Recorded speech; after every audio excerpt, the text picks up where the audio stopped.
Bonjour à tous, ici Bernard Vincent pour une critique signée ciné-techno.com. Aujourd'hui, nous allons parler d'un jeu qui se nomme Transférence, un jeu de réalité virtuelle.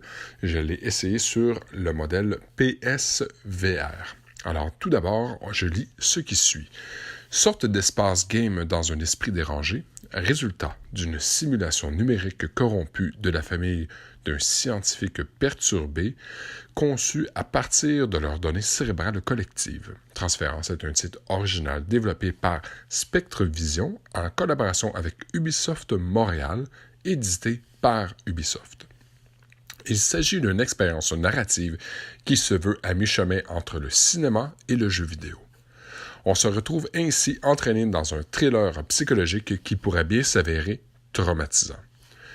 Pour rappel, Spectrevision est une société de production d'Elijah Wood, Frodon dans Le Seigneur des Anneaux, qui s'est d'ailleurs déplacé personnellement à plusieurs reprises lors des conférences E3 d'Ubisoft en 2017 et 2018, pour présenter le jeu en question.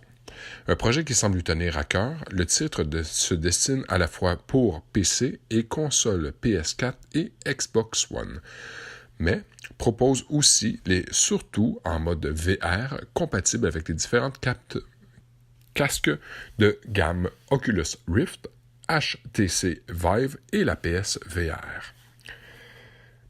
Premièrement, il faut comprendre que le jeu Transférence se joue environ sur une vingtaine d'heures dans la version dont j'ai joué. C'est un jeu complètement épouvantablement effrayant. La vérité, c'est que quand on joue à la PSVR, l'idée, c'est de rentrer dans un jeu virtuel et dans celui-ci, on a l'opportunité de rentrer dans la réalité virtuelle dans de la réalité virtuelle. Où est-ce qu'on joue dans un état d'âme, où est-ce on est réellement sur le plan existant et un plan virtuel à la fois. Alors, il faut comprendre que ça devient vraiment confusing, c'est pas très long.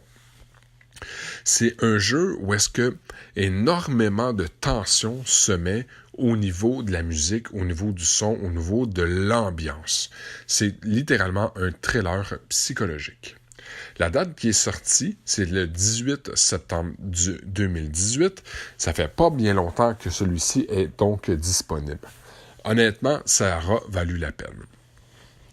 Les personnages sont épouvantables, font peur, les mises en scène font peur. C'est quelque chose de regarder un film ou de jouer un jeu épouvant. C'en est un autre de se retrouver littéralement à l'intérieur de ce film de peur-là.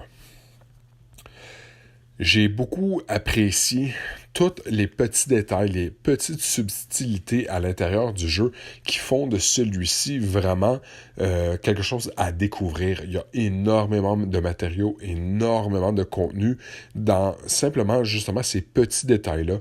C'est vraiment un jeu à énigmes. Alors il faut vraiment aller collecter les informations à gauche et à droite pour être en mesure de pouvoir vraiment bien comprendre ce qui se passe au niveau de l'histoire.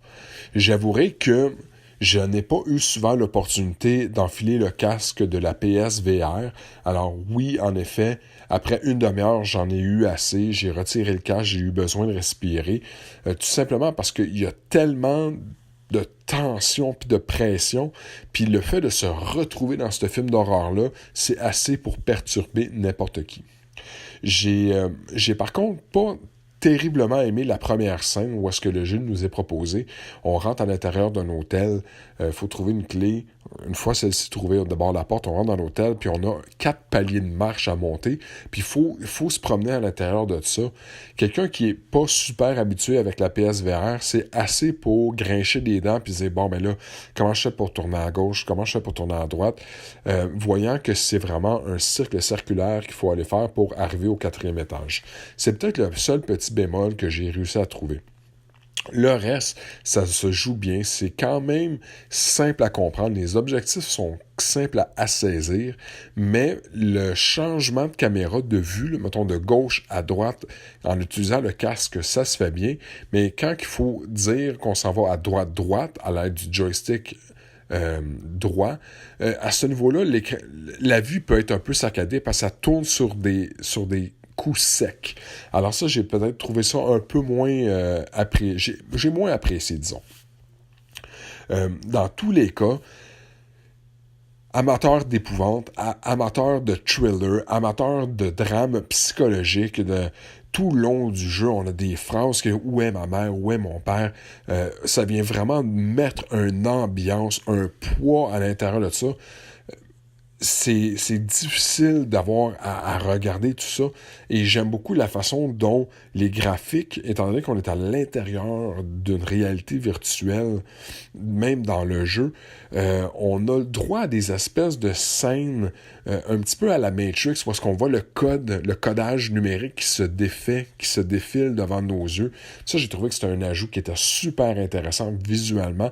Ça me permettait vraiment là, de me retrouver comme en deux mondes. Ça, j'ai vraiment trouvé ça winner.